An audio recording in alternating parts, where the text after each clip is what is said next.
Eto na ang hinihintay ng lahat kay Curry, lipat 1 year. Marami nga pong nangangamba na ngayon mga kapatid sa ginawa ni Steph. Parang may pahiwatig na magiging alaklay din ang pupuntahan niya dahil lang lumalabas sa ginawa niya. E tila may implikasyon din na dito babagsak. Parang gustong sumunod at makailang beses nga rin po natin siyang narinig na gusto din niya si Lebron na makatandem. In fact, nasabi niya nga po muli yan na gusto niyang maging kampi si Lebron. Kahit pa nga daw hindi sila maging mag-teammate o maging kampi man. At ang mas matindi pa nga po dito, mas lalong lumiliwanag na nga po ang pahiwatig ni Curry. Paano ba naman kasi mga kapatid, 1 year nga lamang po ang sinign na kontrata ni Steph. Isang taong extension na nga lamang po siya sa Golden State. So sa makatuwid may tsansa na pwedeng lumisan rin siya lalo pat sa ligang to. Lahat nga po pwedeng biglang mangyari.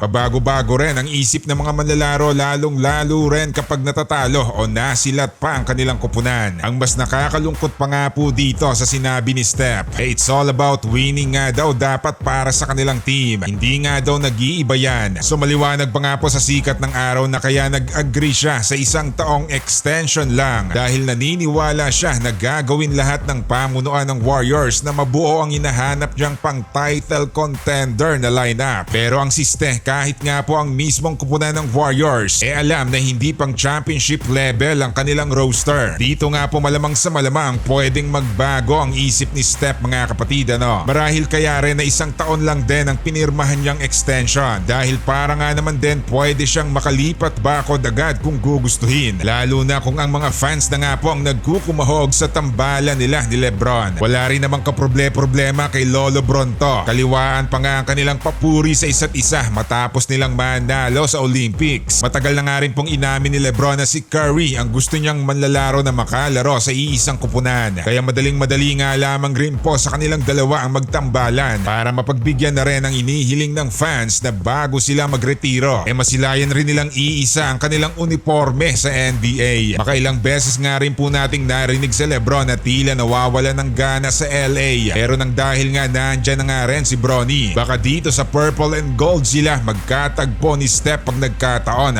Samantala kinakatakot ni Lebron sira ang prangkisa. Kahit sino naman siguro din mga kapatid kung ganitong masisira ang prangkisa nyo matatakot din talaga.